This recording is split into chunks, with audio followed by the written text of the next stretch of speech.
ዛሬ የምነግራችሁ ስለ ጸሎት አንዱ በምቆምባቸው መድረኮች ላይ ሳልናገር መውረድ የምፈልገው ስለ ጸሎት። ምክንያቱም በጣም ጸሎት ኪድናፕ ታፍኗል። ሰው እንዳለው ሁለቱም አንድ ላይ የተያያዘ ነው። መንፈሳዊ ውጊያና ጸሎት ዴንጀር ውስጥ ገብቷል። በራሱ ማለት እኔ ምን እላለሁ? ለመጸለይ ያስፈልጋችኋል። ለመጸለይ ራሱ መጸለይ ያስፈልጋል። ሌላው ደግሞ አንድ የገባኝ እውነት ምንድነው ብላችሁ ብትሉኝ በጸሎት የተቀበላችሁትን በጸሎት ሽብሸባ በጸሎት የተቀበላችሁትን በሌላ መንገድ የተቀበላችሁትን እንዴት እንደምትጠብቁ እናንተ ታውቃላችሁ። ግን እኔ አንድ የገባኝ ነገር በጸሎት የተቀበልኩትን በጸሎት እንደምጠብቁ። ስለዚህ ይህንን ርዕስ በተለያየ መንገድ ተናግሬው አውቃለሁ። ግን ዛሬ ዝም ብዬ እያሰብኩኝ እህታችን ቅድም በጸሎት ላይ ስትናገር እንደነበረው እንዴት እንደማስብ ፕሮሰስ አደረገው ነበር መልእክቶቹ።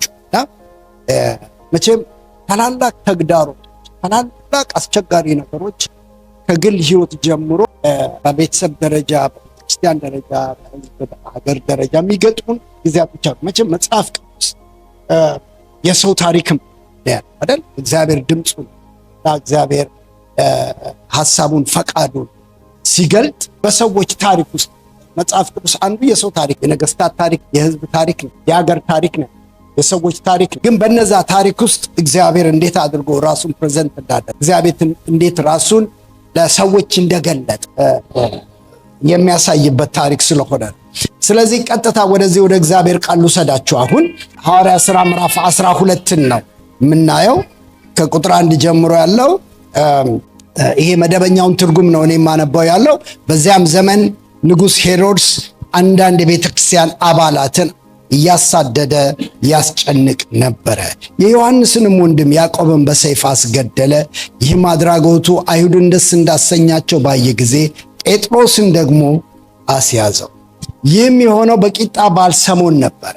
ጴጥሮስን ወይን ቤት ካስገባ በኋላ አራት ወታደሮች እየሆኑ እንዲጠብቁት በአራት ፈረቃ ለተመደቡ ወታደሮች አስረከቡ። which means 16 ወታደሮች። በዚህ ላይ ኤክስትሪም የሆነ ሴኩሪቲ ማለት ነው። ይህንን ያደረገውም የፋሲካው በዓል ካለፈ በኋላ ሕዝብ ፊት አውጥቶ ሊያስገድለው ሊያስፈርድበት አስቦ ነበር። በቃ የጦስ ዶሮ ታውቃላችሁ። ምክንያቱም በቃ ህዝቡን ደስ ያሰኘ ነገር ያደረገው ነገር ከዚህ በፊት ያደረገው ነገር ወንድሞቹን ያስገደለውን ነገር ህዝቡን እንዳስደሰተ ሲያቅ የህዝቡን ደስታ ለመጨመር የሚያደርገው ነው። ቁጥር 5 ላይ ይሄ ሁሉ ነገር ከሆነ በኋላ ቁጥር 5 ጴጥሮስ በዚህ መሰረት ይላል። በዚህ መሰረት አሁን ከላይ ያነበብነው ነገር በዚህ መሰረት እስር ቤት ተጣለ እና በጣም ወዳትን ባይብል ላይ በቀይ በትልቁ ያከበብኳት ከዚህ በኋላ ያለች ቤተክርስቲያን።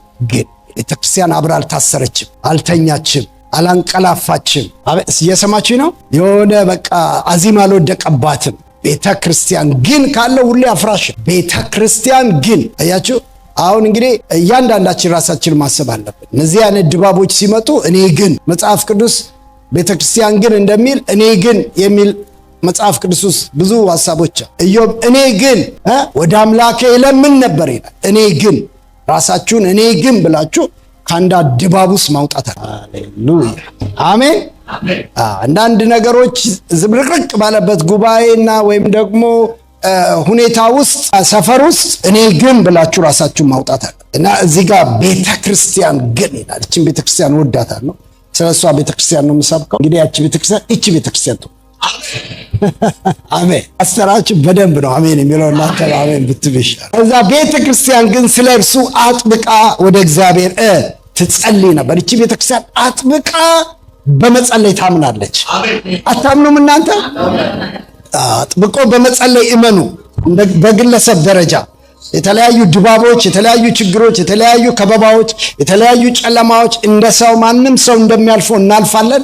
ነገር ግን እኛ ልዩ የሚያደርገን አጥብቆ በመጸለይ እናምናለን። አሜን። ለእግዚአብሔር ቁጥር 6 ሄሮድስ ጴጥሮስን ሕዝቡ ፊት ሊያቀርበው አስቦ ሳለ ይሄ እንግዲህ እሱ ያሰበው ነው። ክብር ለእግዚአብሔር ይሁን። እግዚአብሔር ቀደመው። አሜን። ሕዝቡ ፊት ሊያቀርበው አስቦ ሳለ ጴጥሮስ በዚያ ሌሊት በሁለት ሰንሰለት ታስሮ ከሁለት ወታደሮች መካከል ተኝቶ ነበረ። የወይን ቤት ጠባቂው እስር ቤት በር ላይ ቆመው ነበር ይላል። 4 ናቸው፣ 2 ታስረውበታል፣ 2 በር ላይ ቆመዋል። የጌታ መልአክ ድንገት ታየ፣ በክፍል ውስጥ ብርሃን በራ። መልአኩም ጴጥሮስን ጎል መታ። ቅድም እህታችን በጸሎት እንደተናገረችው መታ አድርጎ ቀሰቀሰውና ቶሎ ተነሳለው። በዚህ ጊዜ ሰንሰለቶቹ ከእጆቹ ወደቁ። መልአኩም ልብስ ልበስ፣ ጫማህን አድርጋለሁ። ጴጥሮስም እንደታዘዘ አደረገ። መልአኩን ጥሎ መደረቢያ ከላይ ጣል አድርገህ ተከተለኝ አለው። የሚገርም ነው። ይኸውላችሁ መልአኩ የተላከው መቀስቀስ ነው፣ ማልበስ አይደለም። የእናንተ ስራ መልበስ፣ የእናንተ ስራ። የጣልከውን ነገር ማንሳት ያንተ ስራ ነው፣ የመልአኩ አይደለም። መልአኩ መቀስቀስ ብቻ። እግዚአብሔር ይቀሰቅሳል፣ ተነስቶ መጸለይ ያንተ ስራ ነው። አንዳንድ ሰው ጌታ ቀስቅሶት ጌታ ጸልየኝ ይላል። እርፈቱ ወጣ እንግዲህ እዛ ላይ ሆነ አይደለም። ጌታ ከቀሰቀሰ በኋላ መነሳት ያንተ ፋንታ ነው። ጴጥሮስ ተከትሎት ከእስር ቤት ወጣ። ነገር ግን ራእይ የሚያይ መሰለው እንጂ መልአኩ የሚያደርገው ነገር በውኑ መሆኑን አላወቅም ነበር።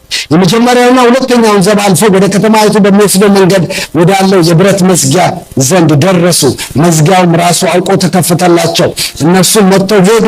አንዳች ስላች መንገድ እንዳለፉ ወዲያው መልአኩ ተለየው።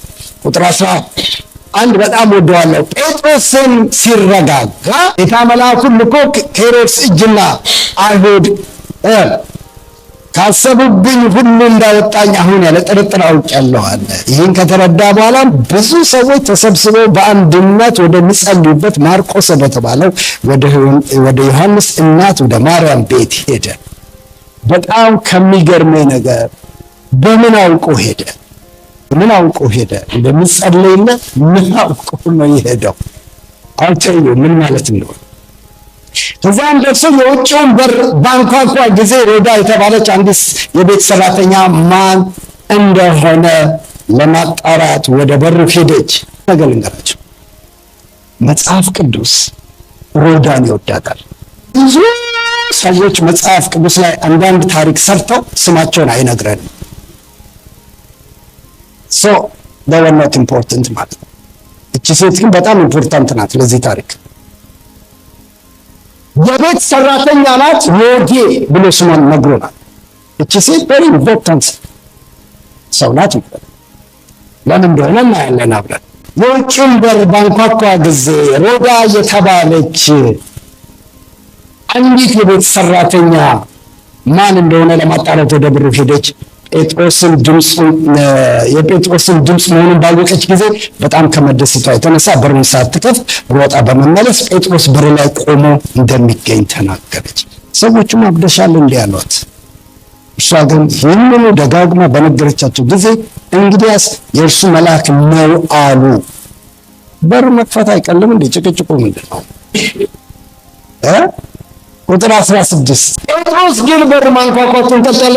እነርሱም በሩን ከፍተው ባዩት ጊዜ ተገረሙ። እርሱ ዝም እንዲሉ በእጁ ጠቅሶ ጌታ ከእስር ቤት እንዴት እንዳወጣው አስረዳቸው። ስለ ሁኔታም ለያዕቆብ ለወንድሞች ነገሯቸው አላቸው። ከዚያም ወደ ሌላ ስፍራ ሄደ፣ አልቆየም። በማግስቱም ጠዋት ወታደሮች ጴጥሮስ የት ገባ እያሉ በመካከላቸው ትልቅ ትርምስ ተፈጠረ። ሄሮድስ ጴጥሮስን አስፈልጎ ባጣው ጊዜ እያለ የሚቀጥለውን ታሪክ እኔ ልተወው። አሁን ወደዚህ ሀሳብ ላምጣችሁና እግዚአብሔር ይባርካት። እህታችን በጸሎትና በአምልኮ ውስጥ እግዚአብሔር እየባረከን ነበር። እንግዲህ እግዚአብሔር ለዚህ ሰዓት ለዚህ ጊዜ እየተናገረን ያለው ነገር አለ። ክብር ለእግዚአብሔር ይሁን። እግዚአብሔር የሆነ ከበባ የሆነን ነገር ለመስበክ ዛሬ ጠዋት እንደፈለገ በጣም እርግጠኛ ነኝ። በተለያየ ሁኔታ ስላለን ሰዎች ያ መልእክት ነው ብዬ እላለሁ። እንግዲህ አሁን ይህንን ክፍል ስትመለከቱ የእግዚአብሔር ቃል ሲናገር ሄሮድስ ያደረገው ነገር ምንድነው? ያዕቆብን ባስገደለ ጊዜ ሕዝቡን ደስ እንዳሰኘው በተረዳ ጊዜ ጴጥሮስንም ያዘው ይላል። በነገራችን ላይ በጣም የሚገርም ነገር ነው። አንድ በጣም ሄሮድስ የተሳሳተው ነገር አለ። የተሳሳተው ነገር ምንድነው? ያዕቆብን ስለገደለ ጴጥሮስ መግደል ይችላል ማለት አይደለም። ማለት ጠላት አንድ ነገር አደረገ ማለት ቅድም እህታችን ስትለው ነበር። እኔ አንድ በጣም ማምነው ነገር አለ። እግዚአብሔር ያስተማረኝ ነገር በመጽሐፍ ቅዱስ ላይ አስተውላችሁ እንደሆነ ስለ ኢዮብ መጽሐፍ ቅዱስ አንድ የሚለው ነገር አለ። ሰይጣን ወደ ኢዮብ ጋር መጥቶ ማለት ወደ እግዚአብሔር ዘንድ ሄደና እግዚአብሔር ምን አለው? ሰይጣን ከወዴት መጣ ብሎ ጠየቀው ይላል። እኔ ሁሌ እንደምለው ሰይጣን ዘዋሪ ነው እና ምን አለ? ዓለምን ዞርኩ አለው። ዓለምን ዞርኩ አለውና ከዛ ሰይጣን በመደነቅ አንድ ነገር ለእግዚአብሔር ይነግረዋል። እና ያንን ስቶሪ እግዚአብሔር አልነገረንም፣ ሰይጣን ነው የነገረን። ምንድነው አለ? ዓለምን ዞርኩኝና ዓለምን ዞሬ በአንድ ነገር ተደነቅኩ አለው። በምን ተደነቀ? ኢዮብን አይቼ ተደነቅኩ አለ። ሀብቱን አይቼ ተደነቅኩኝ፣ ንብረቱን አይቼ ተደነቅኩ። እንዴት እንደባረከው ይላል። ክፍሉ እናንተ አንብቡት፣ እዛ ውስጥ አልሄድም እኔ። እንዴት እንደባረከው አይቼ ተደረምኩ። የእጆቹን ስራ ባርከለታል፣ ትዳሩን ባርከለታል፣ ልጆቹን ባርከለታል፣ ኑሮን ባርከለታል። ስለዚህ እዛ ጋር አላቆመም፣ ዙሪያውንም አጥረህለታል ይላል። አጥር እንደታጠረለትም የነገረን ሰይጣን ነው። ይኸውላችሁ ምን ማለት ነው? ለምን እግዚአብሔር ጋር መጣ ብላችሁ ብትሉ ሰይጣን በኢዮብ ኑሮ፣ በኢዮብ ትዳር፣ በኢዮብ ቤት፣ በኢዮብ ኑሮ ቀንቷል። የሆነ ነገር ማድረግ ፈልጓል። ነገር ግን አጥሩ ሊያስገባው አልቻለም። ሃሌሉያ! አጥሩ ሊያስገባው አልቻለም። እኛማ ከዛም ብሳለን። እናንተ ደግሞ አንተ ላለህበት ቤት አጥር ይሆናል። ኧረ ሃሌሉያ! እንደዛ ላይ በእስራኤል ከግብፅ በሚወጡበት ጊዜ የፋሲካውን ደም አረዱና ደሙን በመቃናቸው ላይ ቀቡ። ተነግራችኋል አይደለም? ትናንትና የነገርኳችሁ የቤተ መቅደሱ ሳይሆን ወይም የቤተ ክርስቲያኑ ሳይሆን የቤትን ቀባው ደሙን እና the blood shall be a sign for you። ደሙ አንተ ላለበት ቤት ምልክት ይሆናል። ምልክት ይሆናል።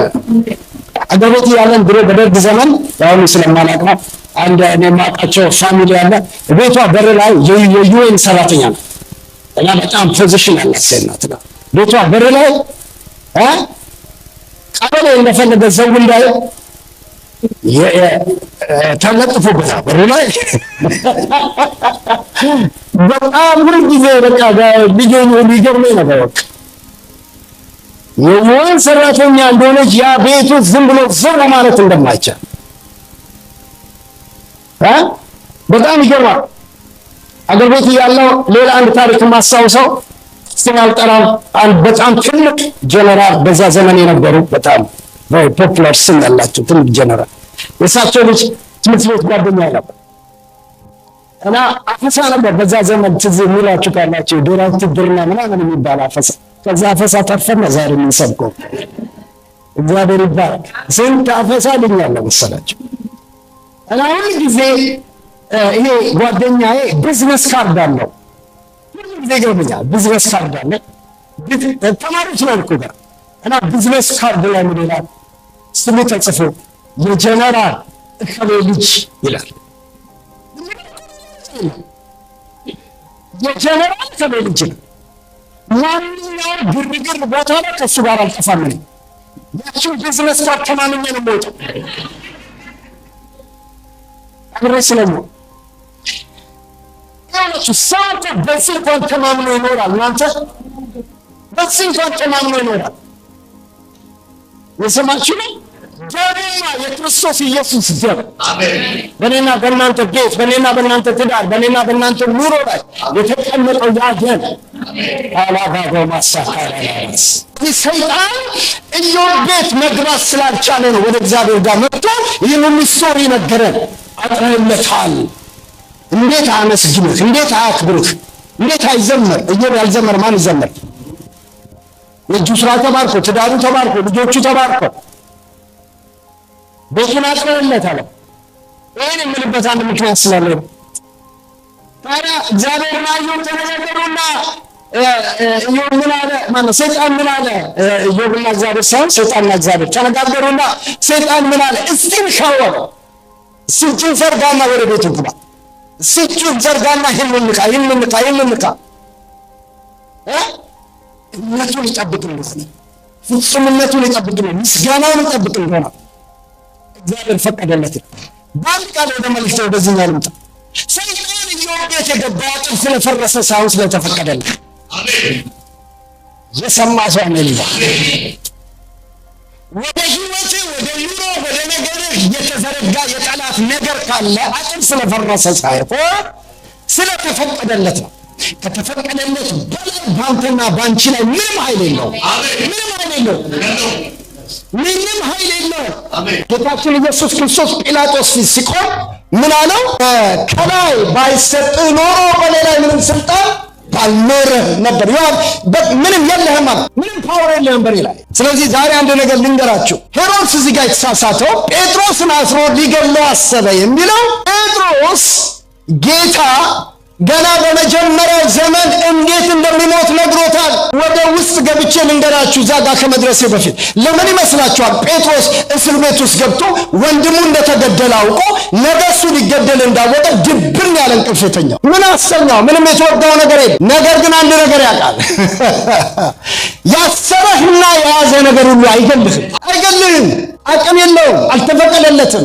ስለዚህ ነው አያችሁ፣ ምንድነው በጣም የሚገርመኝ ጴጥሮስ ግን ወደዛ ከመምጣቴ በፊት ጴጥሮስ ግን ታስሮ ሳለ እንደው በጣም ሽፍት ያደርጋል ራሱ። መጀመሪያ የሚገርመኝ ነገር ምንድነው በአራት ወታደሮች አሰሩት። ሁለት ባደው በዛ ዘመን የነበረው ይሄ ኤክስትሪም የሆነ ሴኩሪቲ እሱ ነበር። ምንድነው ሁለት ወታደሮች፣ አንድ ወታደር በዚህ አንድ ወታደር በዚህ፣ አንድ እግራቸው አንድ ሰባኪ እንደውም ስለ ጳውሎስ ሲናገር በጣም ይገርምኛል። በዛ ዘመን የነበረው የእስር አደራረግ እንደሱ ስለነበር ሐዋርያ ጳውሎስ እንግዲህ አራት ፈረቃ ካለ እንግዲህ እስረኞቹ ማለት ወታደሮቹ የሚቀያየሩበት በቃ አልተረፉም ማለት በወንጌል እነዛ ከጳውሎስ ጋር እንኳን አብሮት ቀንና ሌሊት አድሮ አይደለም ወዳጅ። ዝም ብሎ እንዳይመስላችሁ ፊልጵስዩስን ሲጽፍ ጳውሎስ ምን ይላል? ያሰሩኝ ሰዎች ስለ ወንጌል እንጂ በወንጀል እንዳልገባው፣ በአመፅ እንዳልገባው፣ በሌላ ነገር እንዳልገባው እነሱም ያውቃሉ። በወንጌል እንደሆነ ያውቃሉ። እና ጴጥሮስ በዚህ አይነት ኤክስትሪም ሴኩሪቲ ውስጥ ወይም ደግሞ ጠላት ከዚህ በኋላ አትቆማትም፣ ከዚህ በኋላ አትነሳም፣ ከዚህ በኋላ አታገለግልም፣ ከዚህ በኋላ እግዚአብሔር ያለህና የተናገረ ነገር አይሆንም ብሎ የለበሰውን ነገር ሁሉ አስወልቆ በጨለማው እስር ቤት ውስጥ እንዳይወጣ አድርጎ በዚህ ኤክስትሪም ሴኩሪቲ እና አንዳንድ ነገሮች እኮ አሉ በቃ ዙሪያችንን መተናፈጥ። አሁን እናንተ ሰንሰለት አታስቡ። ሰንሰለቱ ያለው አንዳንዶቻችን ሐሳባችን ላይ ሊሆን ይችላል። ሰንሰለቱ ያለው አንዳንዶቻችን ነፍሳችን ላይ ሊሆን ይችላል። ሰንሰለቱ ያለው አንዳንዶቻችን ላይ ነገሮቻችንን ፓራላይዝድ አድርጎ የምናደርጋቸውን ነገሮች ማድረግ እንደማንችል አድርጎ ነገሮቻችንን እስፍር አድርጎ አስቀምጦ ሊሆን ይችላል። በዚህ አይነት ሁኔታ እያለ ይላል እግዚአብሔር ቃል፣ ቅድም እንዳልኳችሁ ነው ጴጥሮስ ምን እንደሚደረግ ባያውቅም ለሱ እግዚአብሔር የፈቀደው ምንድነው? እርፍ ብሎ እንዲተኛ። አንዳንድ ጊዜ አንዳንዶቻችሁ በአንዳንድ ጦርነት፣ በአንዳንድ ሰልፍ ውስጥ፣ በአንዳንድ ውጊያ ውስጥ፣ በአንዳንድ ከበባ ውስጥ ለሽ ብላችሁ ካላችሁ ሳምበድ እየጸለየላችሁ ነው ወገኖች። ይሄን ነግራችኋለሁ። እናንተ መጸለይ በማትችሉበት ሰዓት ሰምታችሁኛል። እናንተ ምንም መሆን ባልቻላችሁ ጊዜ የዮና ልጅ ጴጥሮስ ሰይጣን እንደ ስንዴ ሊያበጥራችሁ ለመነ፣ እኔ ግን ስለ እናንተ ማለድኳል። እኔ ስለ እናንተ ማለድኳል። የሚማልድልን አለ። እና ሁሉ ጊዜ በጣም ከሚገርመኝ ነገር ኢየሱስ ለጴጥሮስ ማልዶ ጴጥሮስ ከካደ አይማልድ ኖሮ ምን ይሆን ነበር? ሚንስ ሁሉም ጸሎታችን ሁሉም ነገር ያደርጋል ማለት አይደለም። ሁሉም ጸሎታችን ፈቃዱን ነው የሚያደርገው። አቤት ይሄ የሰማን ሳለ ሁሉም ጸሎታችን የኛን ሁሉ ነገር ያደርጋል። ሁሉም ጸሎታችን ግን ፈቃዱን ያደርጋል። ስለዚህ ነው ጴጥሮስ በወህኒ ቤት ውስጥ በእንደዚህ አይነት ሁኔታ ተጥሎ ሳለ ቁጥር 5 ላይ ነገሩን ሽፍት የሚያደርግ አንድ ነገር ይመጣል። እነዚህ ነገሮች ላሳያችሁ። መጀመሪያ ምን ይላል? ቤተ ክርስቲያን ግን ይላል። ስለዚህ ቤተ ክርስቲያን መናገር የምፈልገው ምንድነው? ይቺ ቤተ ክርስቲያን በአምስት ነገሮች ታምናለች። ጸሎቷን ላሳያችሁ። ታርጌትድ የሆነ ጸሎት ነው የጸለየው ማለት ነው። እቺ ቤተ ክርስቲያን ወይም ደግሞ በዚች ቤተ ክርስቲያን የነበረች ቤተክርስቲያን የነበራቸው ጸሎታቸው ምን ያምን ነበር? ዛሬም ይህንን እምነት እኛ ላይ ጌታ ያምጣ። አሜን አሜን። እና ምንድነው የመጀመሪያው በጣም የሚገርመኝ ጸሎታቸው ማንም የቆለፈውን ማንም የዘጋውን የሚከፍት ኃይል ነበረው። ልንገምላችሁ ክብር ለእግዚአብሔር ይሁን። የመክፈት ኃይል አለው ጸሎታቸው። ማንም የዘጋውን ምንም ዛሬ በምንም ሁኔታ ላይ የተዘጋጉ ነገሮች ዛሬ በምንጸልየው ጸሎት ይከፈታል። going forward for the next year በሚቀጥለው ዓመት ልንገባበት ያለ ነገር የተዘጋጋ ነገር ያለ ሰዎች እመኑ፣ ዛሬ ይህን ፕሮግራም ከመጨረሳችን በፊት አስከፍተን ነው የምንወጣው። ጥልቅ ጸሎት እቺ ቤተክርስቲያን ታምናለች። ዝም ብሎ አይደለም የተንበረከኩ። ማንም የዘጋውን በር እናስከፍታለን ብለው ጸልዩ። ሄሮድስ የዘጋው የአጋንንት ኃይል የዘጋው በመንገዳቸው የቆመን የተዘጋውን ነገር የማስከፈት አቅምና ኃይል ነበረው ጸሎታቸው። ሁለተኛ የነዚህ ሰዎች ምንድነው? የጠላትን ሐሳብና ፍርዱን የመገልበጥ ኃይል ነበረው ጸሎታቸው። እኔ ራሴን ጨምሬ ነው ይህንን ነገር በተለያየ ጊዜ ተናግሬያለሁ ብያቸዋለሁ። ዛሬ እህታችን ይህን ነገር ስትናገር መንፈስ ቅዱስ በሷ በኩል ይህን ነገር ሲናገር በጣም ውስጤ እርግጠኛ ነው። ማንኛውም በህይወታችሁ ላይ ያለ ነገር የጠላት ሐሳብ እቅድ በምንም መንገድ ይታሰብ እግዚአብሔር ይገለብጠዋል። ዛሬ ይገለብጠዋል ወገኖች። ሶስተኛ እቺ ቤተክርስቲያን የምታምነው ምንድነው? በጠላት እጅ ተወስዶ ያለን ነገር ተናጥቆ የሚያስመልስ ኃይል የነበረው ጸሎታቸው። የጻድቅ ሰው ጸሎት በስራዋ በሉ ምን ታደርጋለች? ኃይልን ታደርጋለች። እስቲ ኃይል አለ እዚህ ቤት ታውቃላችሁ? ኃይል አለ። የትኛውም የቻይና መንግስት፣ የአሜሪካን መንግስት ወይቨር ከታጠቁት ኒክለር በላይ እዚህ ቤት ውስጥ ኃይል አለ። I'm telling you ኃይል አለ። ኃይል አለ። ሃሌሉያ! በእውነት ኃይል አለ። እግዚአብሔር እኮ ያለ መንግስታት የታጠቁትን ነገር ሁሉ ይሄ የሚያስፈራውን ግዙፍ የሆነውን ሰራዊታቸውን ጸጥ ለማድረግ ኮቪድ ነው መላክ ያለበት። አፍንጫችን ከተያዘ መተንፈስ የለም። ኢንቪዚብል ኤኒሚ ብሎታል በፕሬዚዳንት ትራምፕ። አንዴ ምን ልላችሁ ፈልጌ ነው፣ there is power በእግዚአብሔር ቤት ውስጥ በጸሎት ላይ እኔ ለምን ኧረ ሃሌሉያ! ኧረ አሜን አሜን አሜን አሜን አሜን አሜን አሜን ሃሌሉያ! ተናጥቆ የማስመለስ ኃይል ነበረው ጸሎታቸው። አራተኛ የተጣለን የማንሳት ኃይል ነበረው ጸሎታቸው። የተጣለን የማንሳት ኃይል ነበረው ጸሎታቸው። አምስተኛው የጠላትን ሐሳብ የማፍረስ ኃይል ነበረው። ታምናላችሁ? ዛሬ ጠዋት የምንጸልየው ጸሎት ይህንን ያደርጋል። ወይቨር እዚህ ቤት ውስጥ ያለን ሰዎች በእንደዚህ አይነት ነገር ውስጥ በተለያየ ነገር ውስጥ የምናልፍ ሰዎች ሪሊ ጸሎት ፈልጋለሁ ከዚህ የተነሳ የምትሉ ሰዎች ካላችሁ ዛሬ የምንጸልየው ጸሎት ይህንን ያደርጋል። ክብር ለእግዚአብሔር ይሁን።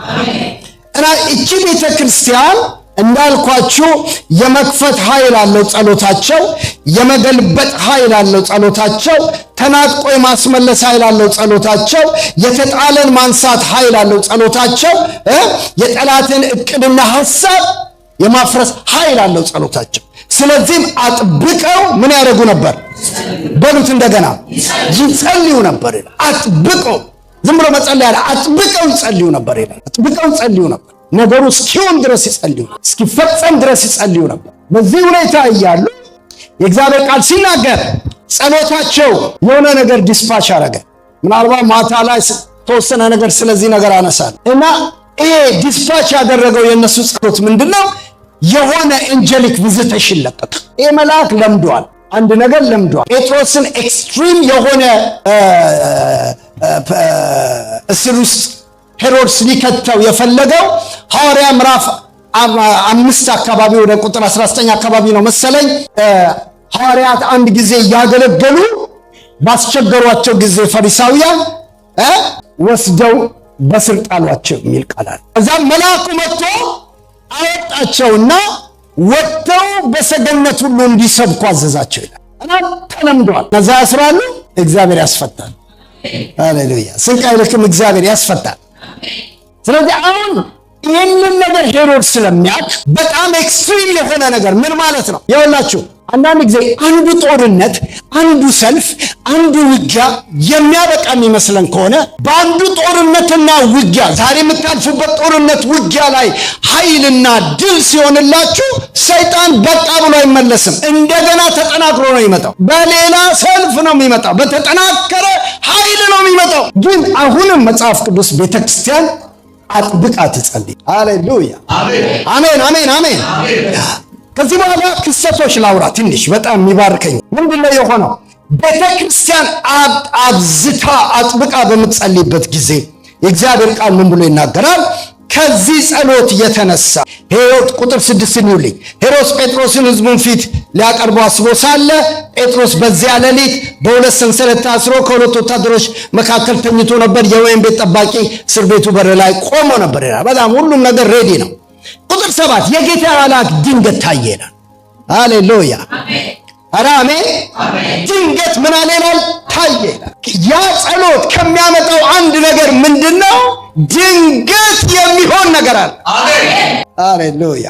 አንድ ቃል አለ ኢሳይያስ 48 ላይ ሰሞኑን እግዚአብሔር በዛ ቃል በጣም ያንጸኝ ነበር። ያ ኢሳይያስ 48 ላይ የሚለው ቃል ምን ይላል? እግዚአብሔር ምን ይላል መሰላችሁ? ብናነበው ደስ ይለኛል። ኮቱ ኢሳይያስ 48 ላይ ይሄን ቃል እናንብበው። ምናልባት ይሄን የሚመለከታችሁ ሰዎች ካላችሁ እኔ ገርማችኋል። ጆሮዬን እኮ ለራሴ ከፍቼ እየሰማሁ ነው። ምክንያቱም የእግዚአብሔር ቃል በሁለት በኩል የተሳለ ነው ስለሚል ኢሳይያስ 48 ቁጥር 3 የቀደሙት ነገሮች ከብዙ ዘመን በፊት ተናግሬያለሁ፣ ከአፌ ወጥተዋል እንዲታወቁም አድርጌያለሁ። ማለት ምንድነው? ነግሬሃለሁ፣ በትንቢት ነግሬሃለሁ፣ በህልም ነግሬሃለሁ፣ በቃሌ ነግሬሃለሁ፣ በተለያየ መንገድ ነግሬሃለሁ። የቀደሙትን ነገሮች ከብዙ ዘመን በፊት ተናግሬያለሁ፣ ከአፌም ወጥተው እንዲታወቁ አድርጌያለሁ፣ አንተ እንድታውቃቸው አድርጌያለሁ ይልና የሚቀጥለው ቃል እኔም ድንገት ሰራው። ሃሌሉያ።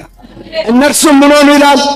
እኔ ለማን እንደማወራ አላውቅም። ዛሬ በድንገት የሚሆን የሚፈጸም ነገር ስላለ የነገረሽ ነገር የነገረህ ነገር አንድ ጊዜ በተለያየ ነገር ሲያወራህና ሲያናግር የነበረ ነገር እግዚአብሔር ምን ይላል? በድንገት የሚሆን ነገር አለ። ጸሎታችሁ የሚያመጣው በድንገት የእግዚአብሔር ትድግና አለ። በድንገት የሚያመጣው ነገር ባልጠበቃችሁበት ጊዜ፣ ባልጠበቃችሁበት ሰዓት፣ ባልጠበቃችሁበት ሁኔታ የሚመጡ መለኮታዊ የሆኑ ክስተቶች አሉ። በነገራችን ላይ የእግዚአብሔር አደራረጉ ነው ወገኖች፣ አደራረጉ ነው። እግዚአብሔር አደራረጉ ምንድነው? በድንገት ነው። ድንገት ነው። ሁሉም በአንድነት ተሰብስበው ሲጸልዩ ሳለ በድንገት እንደሚነጥቅ አውሎ ነፋስ ከሰማይ ድምፅ መጣ ይላል። እንዴት መጣ? ድንገት። በድንገት መጣ ይላል። እነሱ የሚያውቁት እየጸለዩ እንዳለ ነው። አረመ ለማን እንደምለው ነገር ግን ጸሎትን ማጋሃዱራ ላባሳካቶ ባዶስ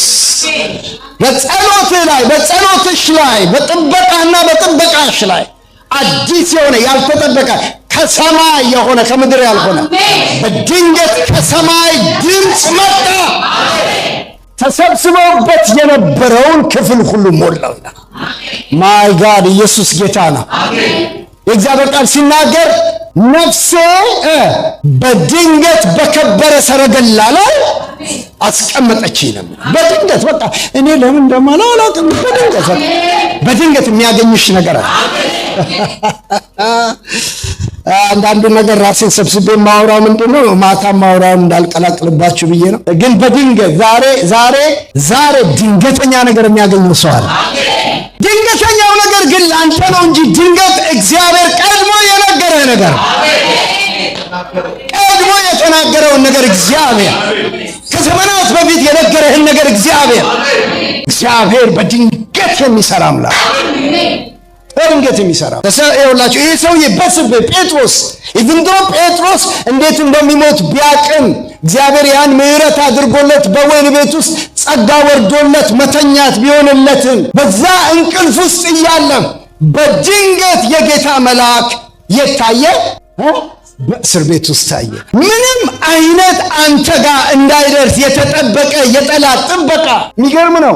ሰይጣን እኮ አስሮንም አይበቃውም። አስሮም ጠባቂ ያቆምብሃል። አንተ ነገር ወደ እግዚአብሔር ፈቃድ፣ ወደ እግዚአብሔር ሐሳብ፣ ወደ ተጠራህበት ነገር እንዳትሄድ አሉት የራሱ ጠባቂዎች አሉት፣ ግራና ቀኝ የሚያቆሙ። የኔ እግዚአብሔር ቃል ሲናገር እግዚአብሔር እንዲህ አይነት ጸሎት ያብዛ ዛሬ ወገኖች። ሃሌሉያ። ገባ በድንገት በወይን ቤት ውስጥ በጣም የሚቀጥለው ቃል ሁለተኛ የሚገርመኝ ምንድነው? ቅድመታችን ስለነበረው ክፍሉን በብርሃን አበራ ይላል። ምንም አይነት ጨለማ ውስጥ ብትሆን ዛሬ የሚጸለየው ጸሎት ፔኔትሬት አድርጎ የሚያመጣው ብርሃን አለ ባንተ ነገር ውስጥ።